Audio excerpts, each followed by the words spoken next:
Over half a century of experience. The finest U.S. choice beef. Naturally aged. Specially trimmed. That's what it takes to earn the WD brand from Winn-Dixie, the beef people.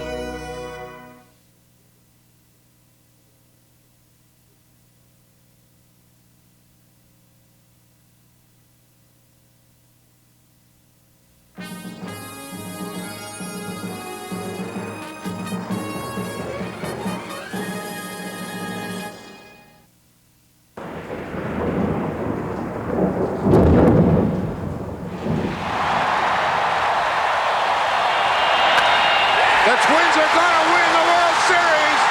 The Twins have won it. It's a base hit.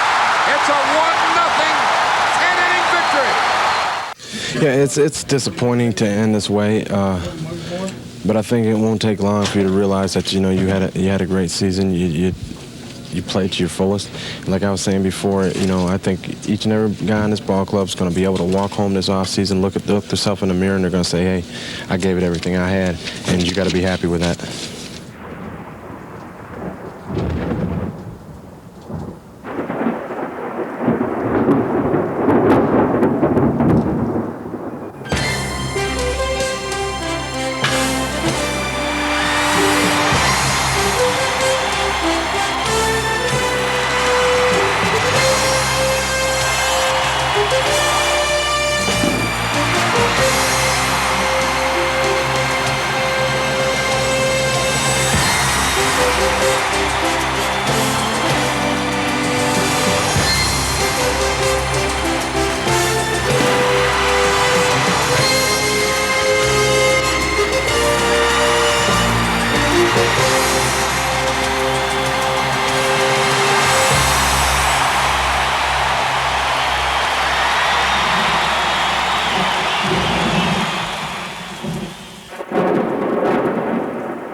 If you listen real closely, you can still hear the echoes of that remarkable time in the fall of '91.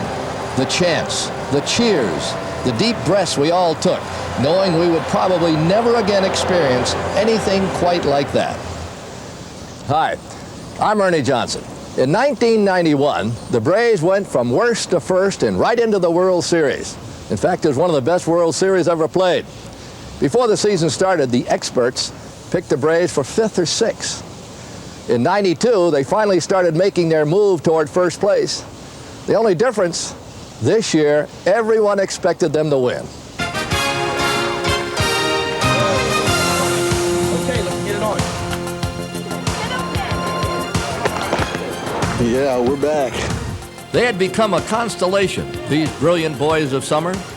Bobby Cox returned to spring training as a reigning National League Manager of the Year. John Schuerholz, baseball's Executive of the Year. Tom Glavine was the National League Cy Young Award winner.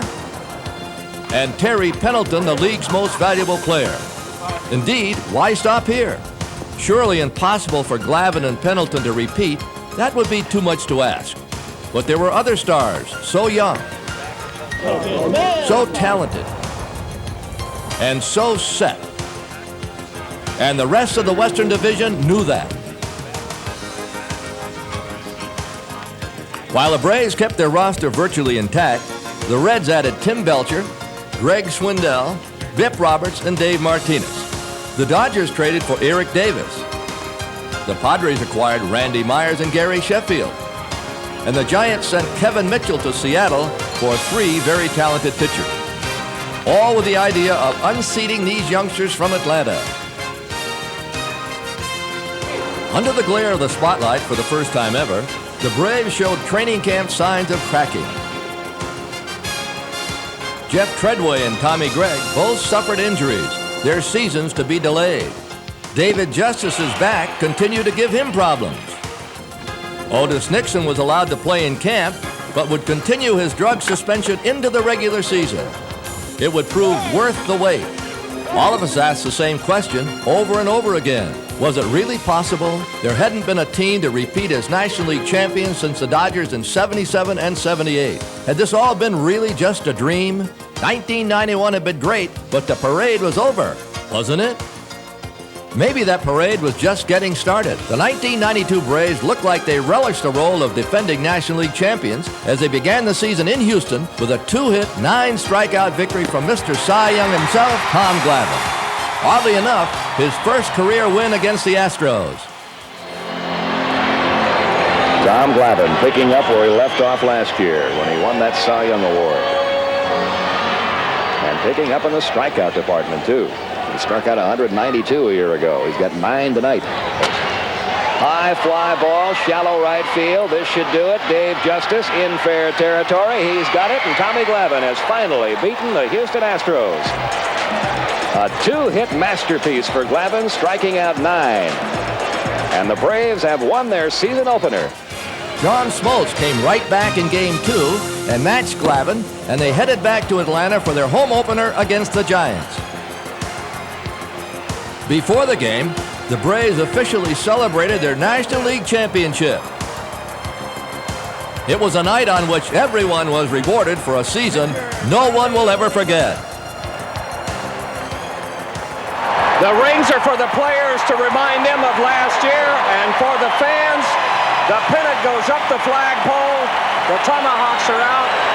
It is an exciting moment in Atlanta Fulton County Stadium as the pennant is raised high in center field. It's time to play ball again. Unfortunately, on that night, the Giants had some party plans of their own. Though there were still signs that 1991 had been no fluke. In the absence of Nixon, Deion Sanders became a full-time player and showed he belonged, using that incredible speed to become one of the most potent leadoff men in the game.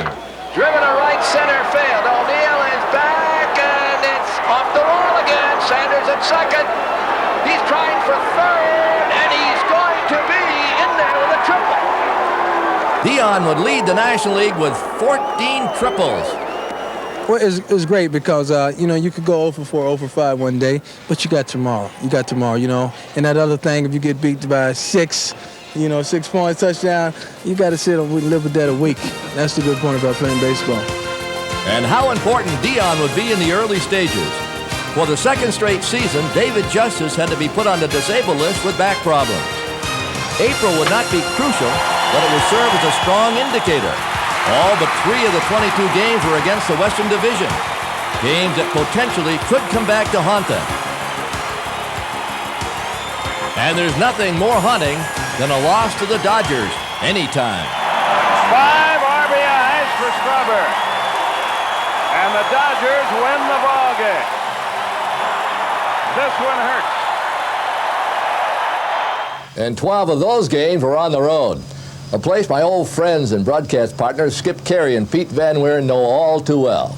Skip, let's start with you. Okay, Ernie, thank you. You know those days well yourself, both as a player and a broadcaster. Things I remember the most, when you lose 3 out of 4 to the Dodgers, you always get upset, especially that early in the year. We didn't know what a disastrous year it was going to be for the Dodgers. Remember, they finished just a game behind us a year ago. And against the Padres in that 3-game series, none of our starters lasted more than 4 innings. And I remember we came home 6-10 and in last place in the National League West, and that wasn't exactly according to plan. The Braves reached and almost won the World Series last year with remarkable pitching. But even that glorious stretch against Pittsburgh and then Minnesota paled in comparison to the string that got this edition back into the hunt again. Credit the pitchers, but give the Cubs a little thanks, too. It began on April 27th when Tom Glavine shut out Chicago 5-0. There are his numbers. The crowd knows Glavine going for the shutout. The pitch. Bouncing ball third. Pendleton's there. Throws across. Braves win.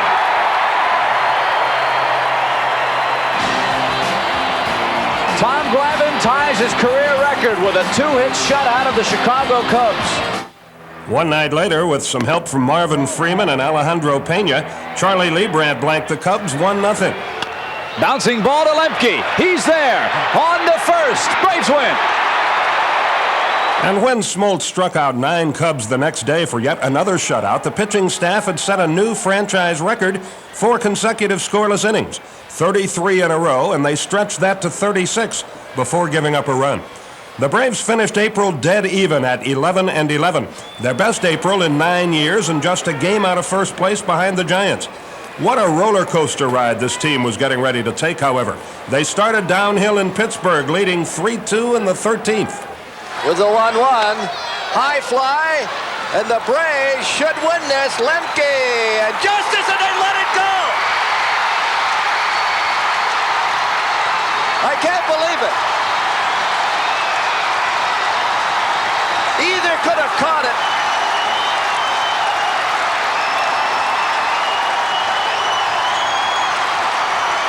The tying run scores on a ball that should have been caught. And the Pirates went on to win it 3 innings later. And it didn't get any better on a trip to St. Louis.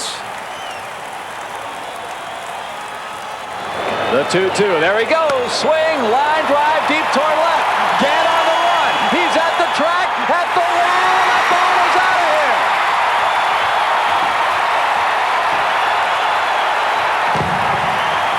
The Braves have blown a 9-0 lead. The Cardinals have tied it with a 2-run homer in the 8th here in St. Louis. Line drive, left field, base hit. Get in. Here's the throw. It's going to be close. They don't get him. The Cardinals take the lead, and Bobby Cox on his way to the plate.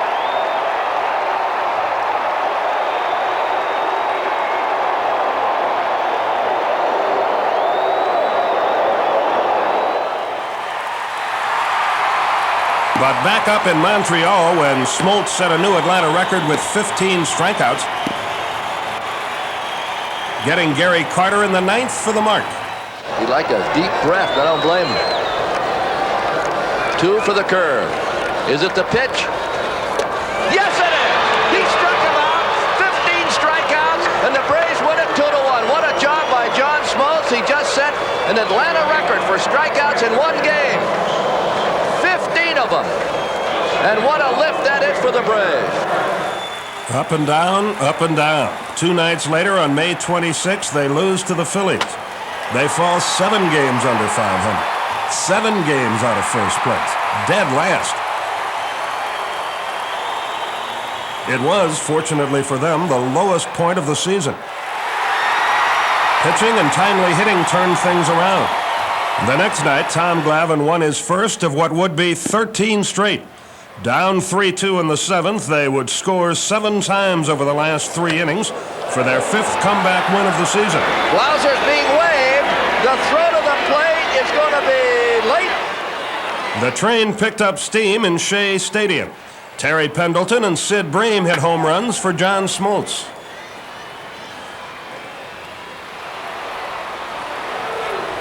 Steve Avery kept it going, riding his buddy Deion Sanders 4 hits and 3 stolen bases to an easy victory. Oddly enough, they would finish the month of May 4 games under 500 and in 5th place, but feeling majestic. Their season turned dramatically. And it would turn on the grand talents of an all-pro football player of all things. Deion Sanders was one of the sparks that set this season aflame, but he was hardly alone.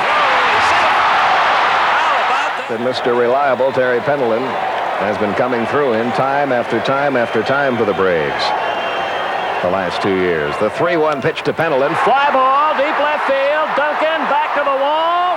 Home run. Braves win.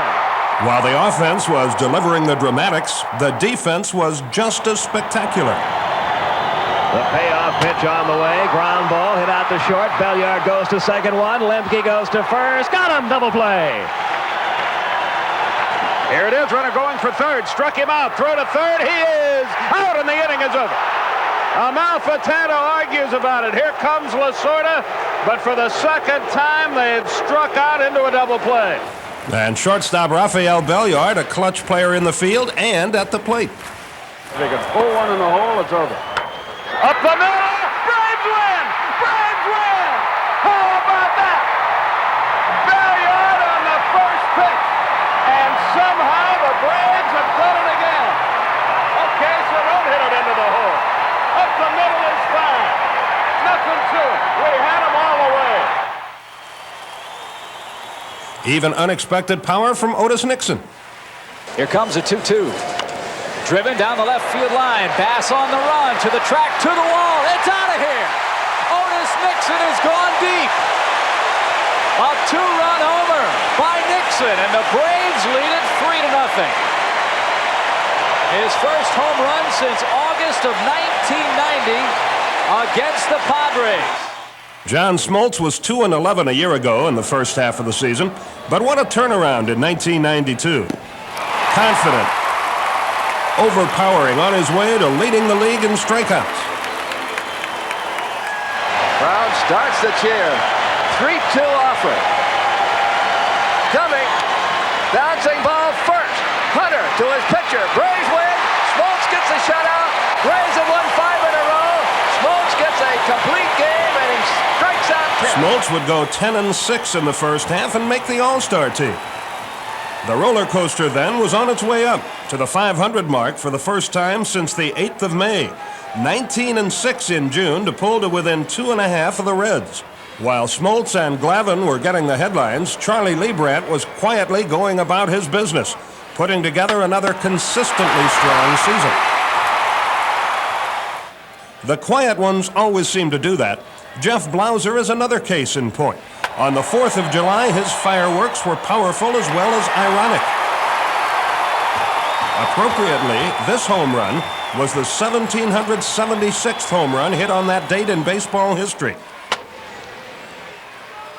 Blauser let loose a week later in Chicago, spraying Cub fans with 3 monster home runs, giving the Braves their 5th in a row and sweeping the Cubs. Deep to left field for Blauser. He's got 3 home runs. His first 3 home run game of his career, and the Braves have taken a 7-4 lead. July 12th will also be remembered for one of the wildest plays of the year. Facing the speed of Deion Sanders and Otis Nixon, the Cubs fell apart and the Braves were 2 games behind. It's dropped by DeCenzo. They got mixed up about who was going to catch the ball, and the Braves, Nixon's going to try to score. Throw to the plate, he's safe. Wild throw. Sanders is going to try to score. They lead him. He's safe. It's 2-0 Atlanta. What a wild day of baseball. We had a few of those, didn't we? Pete Van Wieren now joins us. And Pete, you've seen a lot of remarkable things during your 17 years with the Braves, but this next stretch had to be the best. It was terrific. This was the time of year when the Atlanta Braves proved to the rest of baseball that they were indeed capable of contending for another divisional title. One long winning streak after another, and no losing streak longer than 3 games. It was starting pitching, pure and simple, that carried this team through the second half of the season. That amazing 13-game winning streak was the season in a nutshell. There was Steve Avery one night winning his 8th. Ground ball first. Sid Braves got it, and Avery is going to be out of the inning.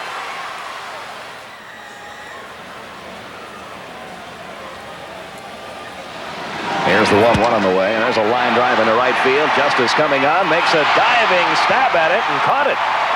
Great play, David Justice. That took an extra base hit away from Steve Finley.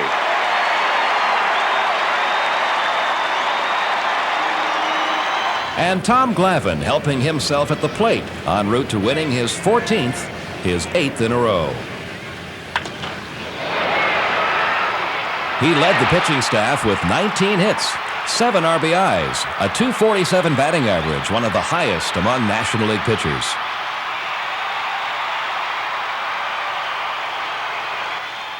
On July 22nd, John Smoltz and Kent Mercker combined on a 2-0 victory over the Cardinals, putting the Braves in first place. Mercker would go on to extend his scoreless inning streak to 25.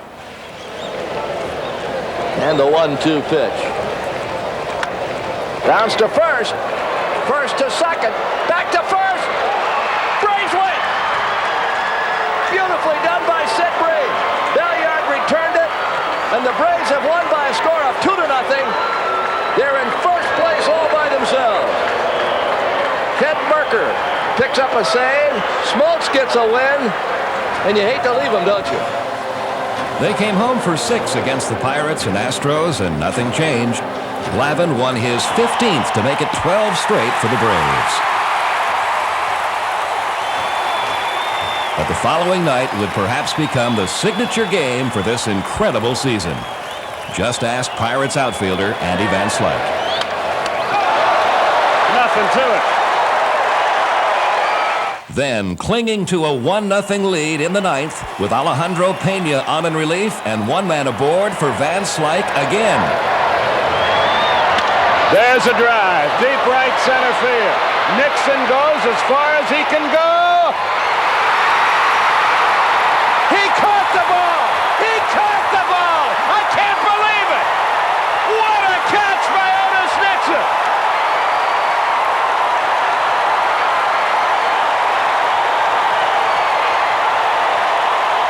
He took a home run away! That was a game winner. That saved the ball game for sure. That ball was completely out of the ballpark, and I've seen Otis make a couple catches similar to that, but I think this one tops it. It was a great play. Ground ball, Hunter's got it. He'll take it himself. They did it! 13 in a row! And look at everybody heading for Otis Nixon in center field. Merker gets the save. The Braves have tied the record. Deion Sanders arrived. They're going to carry Otis off the field. Don't hurt him.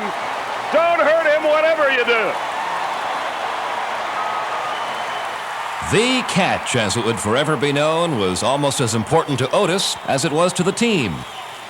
Otis Nixon, who left during the pennant drive a year ago, was welcomed home again.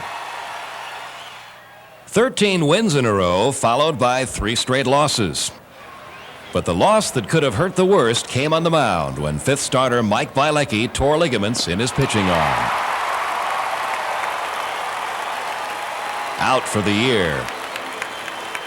The first injury to a Brave starting pitcher in over 2 seasons. Who would step in?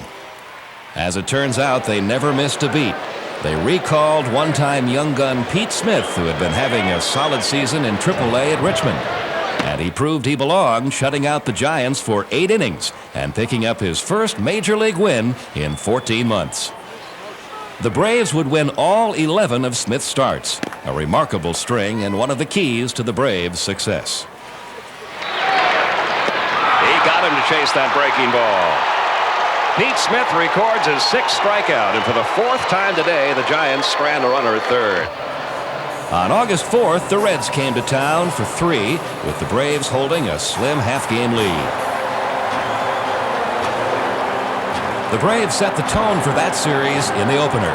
Trailing in the 8th, the Braves began to rally. Here's our chance in the 8th inning. Tying runs on base, nobody out. It's 5-3, Cincinnati. The 0-2. Fair ball into the left field corner. A run is in. Pendleton is on his way to third. Justice races for second. Terrible throw. Oliver saves it. It's 5-4. An 0-2 pitch. He tried to throw it low and away, got it over the plate, and Justice hit it right over the bag. They tied it 5-5, setting the stage for Terry Pendleton's dramatic 9th inning heroics. The 2-1 pitch. Swung on, fly ball, deep left field. That ball is Braves win! Braves win!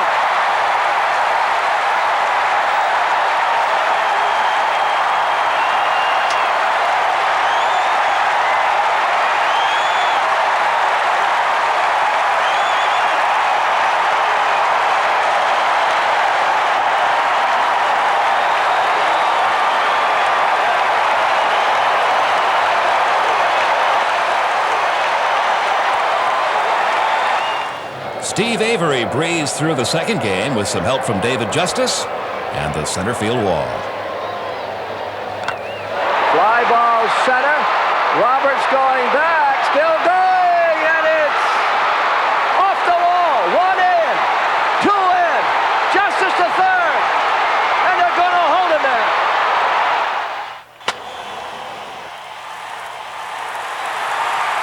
Mark Lemke's homer in the 5th inning helped John Smoltz complete the sweep of the Reds.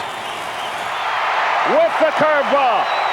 And the Braves have swept the Reds, and they lead the West by 3.5. Listen to this crowd.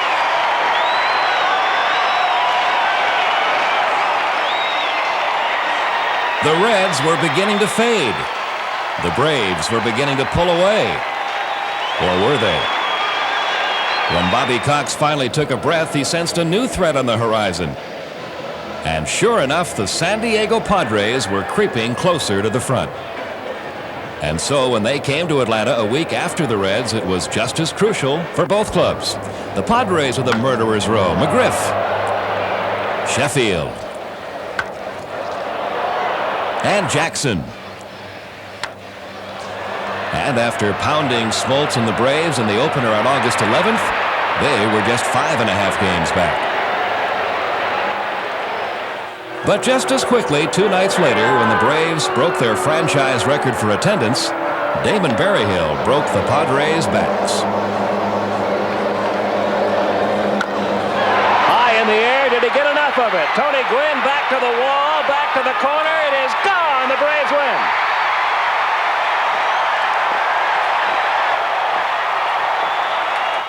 Throughout much of the season, Lonnie Smith sat patiently, waiting for his chance to contribute. And when the opportunity arose, he made the most of it. A career-high 6 RBIs against the Bucks the next night. 1-1 to Lonnie, high and deep to left field. If it's fair, it's a grand slam home run. Grand slam home run, Lonnie Smith.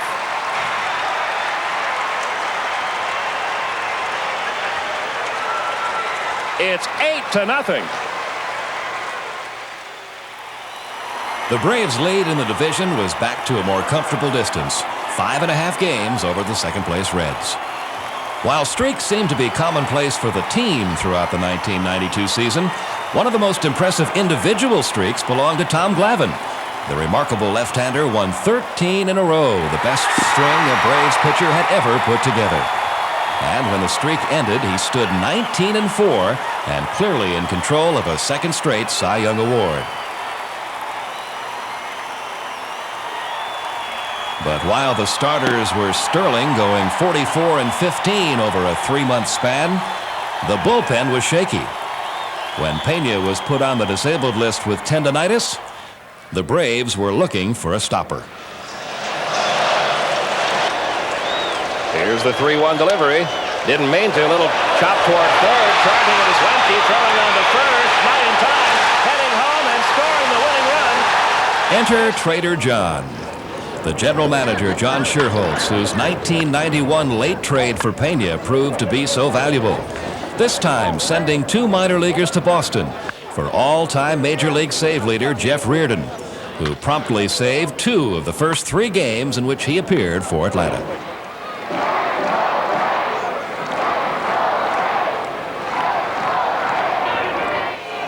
High fly ball, that should do it. And Jeff Reardon has his first save as a Brave, and Atlanta has swept the doubleheader. And the Braves lead the Reds by 6.5, and the Padres by 8.5.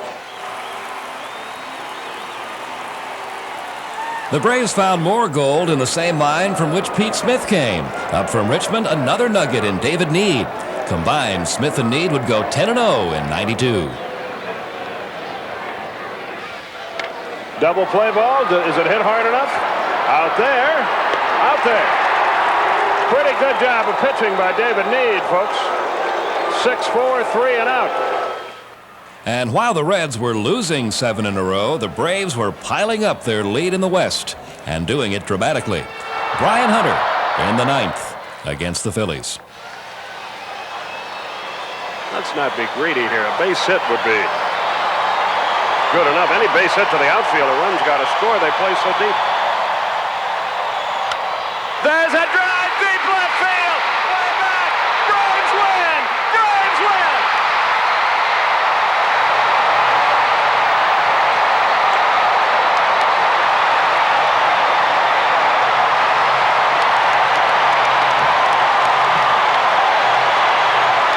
Look at the mob scene at home plate and listen to this crowd.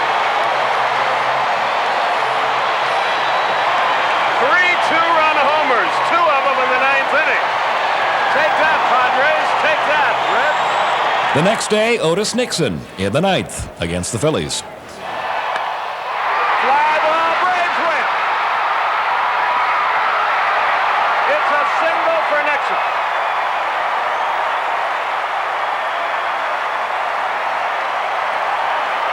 I've never seen him hit a ball that far left-handed. It's a single and an RBI, and the Braves make the magic number reduce as they win it 4-3. And so the Reds were dangling precariously in second place. And when they came face-to-face with the Braves again on September 9th, they couldn't even hold on to that. Gunned down by a confident Braves defense, nothing seemed to go right for the Reds. Nothing seemed to go wrong for the Braves. Lonnie Smith picked up his 500th career RBI in the first with a 3-run homer. Otis Nixon stole his 300th base in the 7th, propelling Glavine to his 20th victory, sending Cincinnati tumbling into 3rd place. It was Glavine's last regular season win. He was nursing a rib injury since the middle of August and took off the next 15 days. Yeah, I've had to. I mean, I don't think it's much secret that I've been having a lot of trouble with my ribs lately, and last 3 or 4 weeks, and I aggravated them again tonight in the first inning on that first at-bat, the first swing I took, and it's just something I've really had to battle with, and because of it, I've never really gotten real comfortable out there in many of the games, other than the last game against Philadelphia. But it's just one of those things where it seems like every time I start feeling a little bit better and start getting into a groove, I get re-aggravated. So I'm just going to take it day by day right now and see how they feel. The following night, the Reds came back strong until a combination of cracked nerves and raw speed gave the Braves a chance to steal yet another victory. Wall throw! Dion didn't see it. He'll be at third base. He's around second. He's on his way to third. He'll pull in there.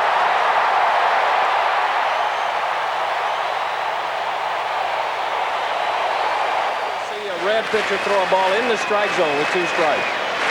1-2 the count. And then Ron Gant sealed the win in the 9th.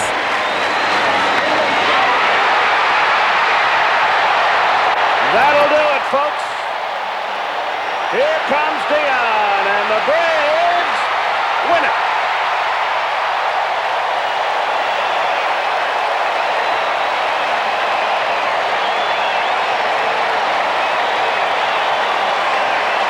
The magic number is 14. The Braves have swept the Reds and just about totally knocked them out of it. The Braves once again could do little wrong. David Justice was on a tear with 8 home runs in a 22-game stretch. That helped expand Atlanta's lead to 10.5 games, the largest margin in any division. This looked like a rout for sure. But then, disaster struck. In the midst of being blown out by the Astros in Atlanta, catcher Greg Olson was crushed in a home plate collision with Ken Caminiti, suffering torn ligaments and a broken bone in his ankle. Out for the season, perhaps more. What a blow. The workhorse of the playoffs a year before, now forced to the sidelines. As soon as I went over, everybody's worried about my upper part of my body, because that's where he hit me, but immediately I turned and I looked at my ankle because it was just in roaring pain. And then Bubba, the trainer, came out, and I said, "Come on, Bubba, just tell me it's a badly sprained ankle. Just tell me that." He sort of felt down there and looked up with those eyes, like, "You're done, boy." But he didn't tell me that. He just said, "Well, we'll have to wait and see." So I had a pretty good notion that my season was done right then. Your first reaction is great play. He held on to the ball, and then you see him laying in the dirt, and you're like, I hope he's not seriously hurt, because usually if you're down, you know something's wrong. And with the violence of the collision, it looked pretty bad, and really you hope to see some sign of movement, which Greg could move his arms, which was a relief to the bench and really the fans, just to know it wasn't a serious neck or back injury. And right there, he made a great play, and you got to give him credit for hanging on the ball. It's outstanding, and you know, we're going to miss him as a team. Miss him indeed. But there was Damon Berryhill, who had nearly shared the duties with Olsen all season. And his response to the new challenge? 4 for 4 the very next night.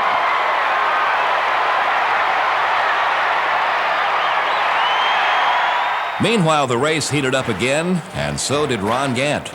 After hitting only 2 home runs in a 3-month span, he hit 4 in 8 days, including a Braves power display in the 6th inning on September 20th. Despite that display of power, the Reds wouldn't go away, reeling off 9 straight and moving to within 4.5 of the lead. But 2 straight 10-inning wins in San Diego got the magic number down to 2. It was a big relief to come home. We were so close. But close doesn't always get it done. You still have to win those games. Any manager or player will tell you that. Sure do. If anyone was looking for high drama and theatrics, this wasn't the place. Within one very routine evening, it was finally over. A Braves victory over the Giants, a Red loss to the Dodgers, and the Western Division would belong to Atlanta again. It happened just that way. On September 29th, while the Dodgers were shutting out the Reds at Riverfront, Charlie Leibrandt was going the distance for his 14th win, shutting out the Giants. Fly ball center field. Otis Nixon is there. The Atlanta Braves have won the West.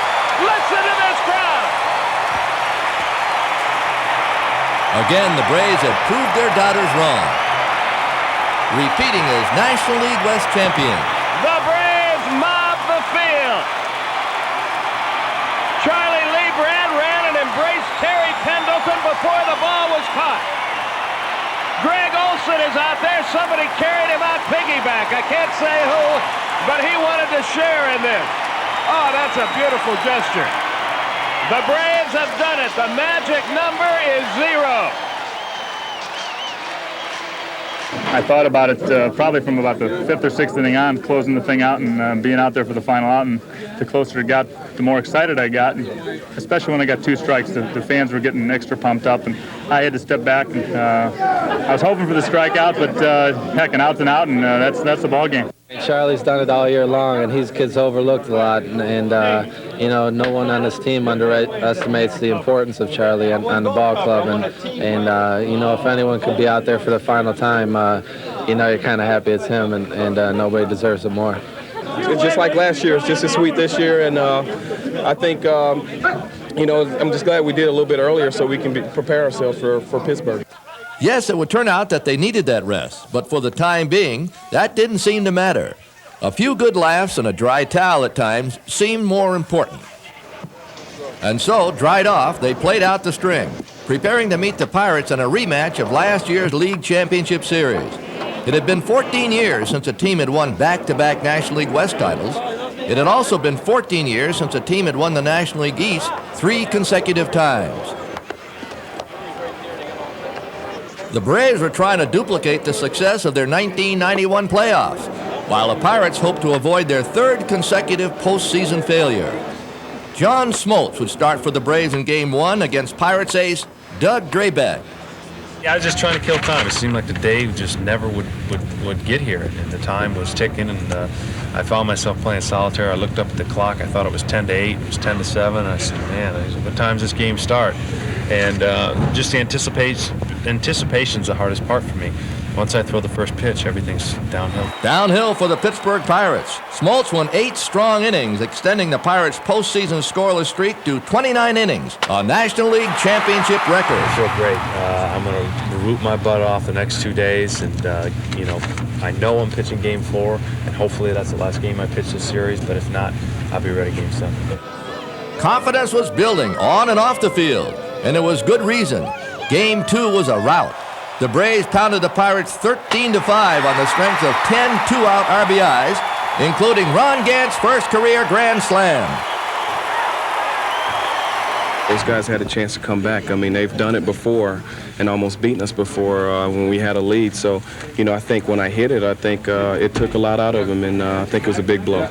Steve Avery picked up the win, extending his scoreless inning streak in the playoffs to a record 22 1/3. The Braves were up 2-0. Atlanta was on top of the world. Yeah, 4 runs is good to have. 8 runs sometimes is a little bit harder because you find yourself relaxing a little bit, and that's kind of what happened in the 7th. But you know, you enjoy seeing 8 runs on the board because it's going to be tough to lose that kind of game. On to Pittsburgh. Tim Wakefield and his knuckleball. Richmond's pitching coach, Bruce Del Canton, threw batting practice for Game 3. It didn't work. Wakefield gave the Braves a dose of reality. Despite allowing home runs to Bream and Gant, he beat Atlanta 3-2 and gave the Pirates their first win in the series. Facing a knuckleball and then facing a pitcher that throws curveballs and fastballs is totally different. And, you know, it's a totally different timing mechanism as a hitter. So, you know, Drake Beck's got good stuff and good movement on his baseball. And hopefully by facing Wakefield tonight, it'll help us stay back and be on Drake Beck tomorrow. But Game 4 saw key hits and strong pitching performances for the Braves. Otis Nixon was 4 for 5, and Smoltz struck out 9, winning his 4th consecutive playoff game, 6-4. The Braves held a 3-1 series lead, and the party was about to begin. Or was it? Definitely got to give Otis Nixon an awful lot of credit. You know, I felt coming into this series that he was going to be one of our big keys, and he's shown why tonight. The hitters and defense is what makes this pitching staff so good. I'd like to see the Braves win tomorrow. We came here to close it out, and that's what we're going to try to do. We have one game here to do it, so we'll give it a good go. While Braves fans hoped to party after Game 5, Steve Avery was nailed for 4 runs in the first, and the Braves never caught up, losing 7-1. The Pirates had narrowed the series gap 3-2. Well, it's always disappointing to have an outing like that, but it does help to go back to Atlanta 3-2 and still have the advantage in the series. No big deal with us. I mean, we've been in this situation before, and if anybody's in the driver's seat, it's us. We're going back to Atlanta where we play a good ball. The pressure's all on them. They've got to come out every night and be as sharp as they were tonight, and we'll see if they can do that. Back to Atlanta for Game 6. This time, the Braves brought in former Braves knuckleballer Phil Niekro to help the team against Tim Wakefield. Again, it didn't work. Although David Justice homered twice, the rest of the bats were quiet. The Pirates beat on the Braves 13-4. And the Braves fans who are still here have a little something to cheer about as Justice circles the bases to make it 13-2. The series was tied 3-3, and Atlanta braced for another Game 7.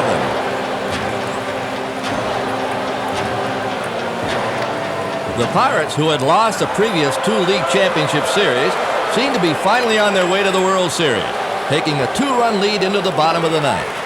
But who will ever forget what happened next?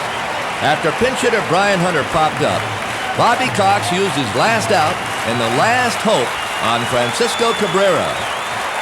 Remember his top of the 9th game-tying home run against Cincinnati last year? Bases loaded, 2 outs. A lot of room in right center. If he hits one there, we can dance in the streets. The 2-1. Swung line drive left field. 1 run is in. Here comes Bream. Here's the throw to the plate. He is safe. Braves win. Braves win. Braves win. Braves win. Braves win.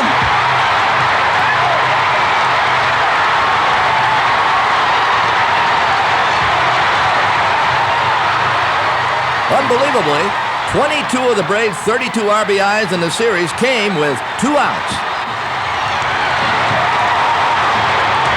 I said, is he out or safe? And I saw the umpire safe, and I said, wow, I did it, you know. Then I get excited. I think it's bigger this year for us than it was last year because it's harder to do it 2 times in a row than once. I mean, that's proven in history. And to come back in the 9th like that, that's just unheard of. I think we thought it was going to be a little easier than this, but you know, we came back the way we did, and now that it's all over with, it's great, it's exciting, but I wish it was a little bit easier. They carried that hysteria into Game 1 of the World Series and were rewarded with an easy victory. Tom Glavine with an exceptional performance, a 4-hit complete game. Base is empty. 3-2 pitch to Maldonado. Swing and a miss, strike 3. And Damon Berryhill with yet another 2-out hit, a 3-run homer. Breaking ball swung on and lifted high and deep to right field. Winfield looks up. This ball is gone. To tell you the truth, I didn't really feel myself until I hit around 3rd and gave Jimmy a high five and then got home and gave Ronnie and David a high five. The first admit I pitched a bad game the other night, and there was nobody any more disappointed than I was. But you know, I'm hearing all this crap about how bad I pitched in game 2 3 in Pittsburgh and how bad I pitched last year in the postseason when, I lose a 1-0 game in 2 3-2 games, but if we score any runs and we win, all of a sudden they're great performances. So, it gets tiresome reading that stuff, and it's nice to go out there and prove people wrong. But Coneheads and their Menor prevailed, thanks to the bullpen and Ed Sprague's 9th inning homer. The series was even, sending it across the border for the first time in history. The Blue Jays turned the series upside down, taking game 3 and 4. If you're talking pressure is going to be tomorrow. That's for sure. We know what we've got to do now, and that's go out and win ball games. There's no two ways about it. Ain't nothing to lose anymore. You got to win them all, and that's all there is to it. If they're going to do it in our place. At least our fans get a chance to see us play again. Nothing against them, but we would like to at least go back home and play some more games. And it'll be kind of a rematch for me with Jack, and I'll treat it like a 7th game. We definitely have the type of team that can come back and win this thing. I feel like if we win the game tomorrow and go back home, we definitely have a shot to win it. Down 3-1 in the series, the Braves could have folded. Only 6 of 37 teams facing a 3-1 deficit in the series had gone on to become world champions, including Lonnie Smith, Charlie Leibrandt, and John Schuerholz's 1985 Kansas City Royals. But there was no quit to this team. Winning 98 games and back-to-back National League titles proved that.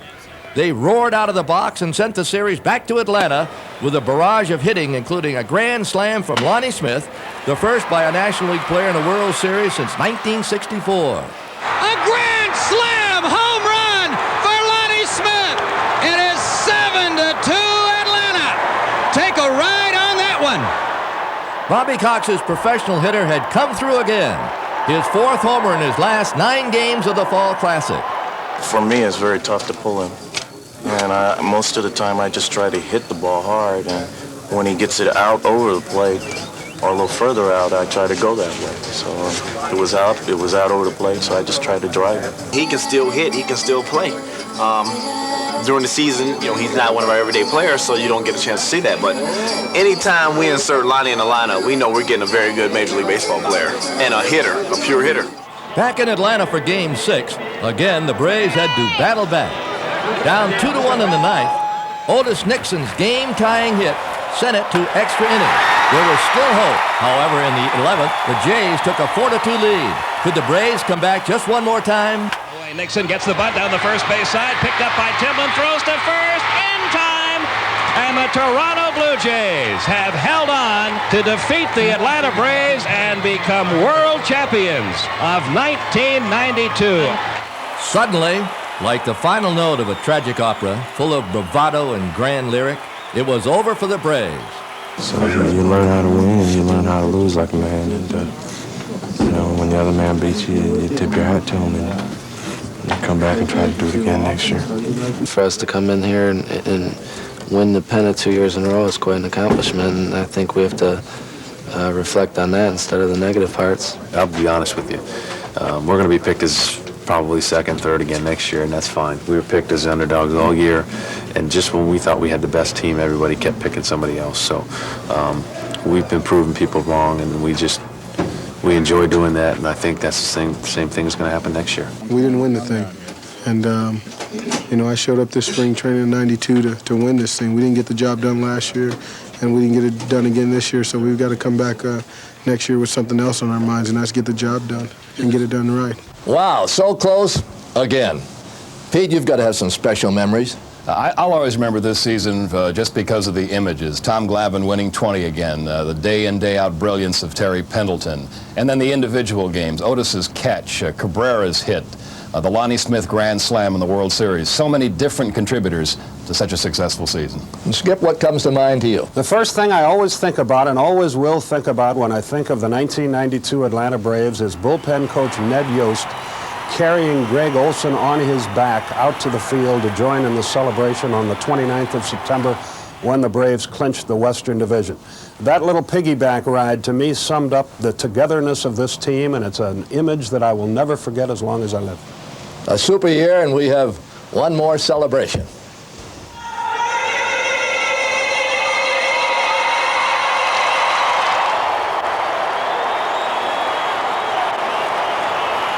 Almost 30,000 people showed up to pay tribute to this team.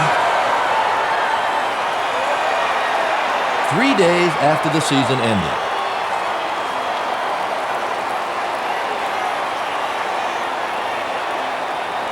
It's hard to put into words exactly how many games you help us win, but there's no better feeling to come out here in front of a packed house night in and night out. And we appreciate your support. We appreciate you coming out here today and showing us appreciation for what we did all year. And we look forward to coming out here next year as world champions and getting this thing right. Thank you. Braves fans not only salute the team for winning, over 3 million people turned out this year, but they like the character, the makeup of this ball club. They just won't quit. They've been down many times, counted out sometimes, and come back. They had to beat Norm Charlton in a big game. They beat him. They had to score in the bottom half of the ninth to beat Pittsburgh. They did it. Great makeup of a very fine baseball club. They should do it for many years to come. Don't forget, spring training is only about, a couple of months away.